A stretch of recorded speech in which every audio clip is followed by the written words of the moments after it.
অমলকান্তি আমার বন্ধু। স্কুলে আমরা একসঙ্গেই পড়তাম। রোজ দেরি করে ক্লাসে আসতো, পড়া পারতো না। শব্দরূপ জিজ্ঞেস করলে এমন অবাক হয়ে জানলার দিকে তাকিয়ে থাকতো যে দেখে ভারী কষ্ট হতো আমাদের। আমরা কেউ মাস্টার হতে চেয়েছিলাম, কেউ ডাক্তার, কেউ উকিল। অমলকান্তি সেসব কিছু হতে চায়নি। সে রোদ্দুর হতে চেয়েছিল। ক্ষান্ত বর্ষণ কাক ডাকা বিকেলে সেই লাজুক রোদ্দুর, যা আমার জামরুলের পাতায় জানাকে অল্প একটু হাসির মতো লেগে থাকে।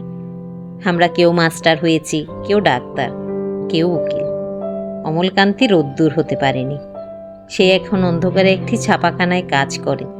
মাঝে মধ্যে আমার সঙ্গে দেখা করতে আসে, চা খায়, এটা ওটা গল্প করে, তারপর বলে উঠি তাহলে। আমি ওকে দরজা পর্যন্ত এগিয়ে দিয়ে আসি। আমাদের মধ্যে যে এখন মাস্টারি করে, অনায়াসে সে ডাক্তার হতে পারত। আর যে ডাক্তার হতে চেয়েছিল, উকিল হলে তার এমন কিছু ক্ষতি হতো না। অথচ সকলেরই ইচ্ছে পূরণ হলো, হ্যাঁ কমলকান্তি ছাড়া। অমলকান্তি রোদ্দুর হতে পারেনি। সেই অমলকান্তি রোদ্দুরের কথা ভাবতে ভাবতে ভাবতে ভাবতে যে একদিন রোদ্দুর হতে চেয়েছিল,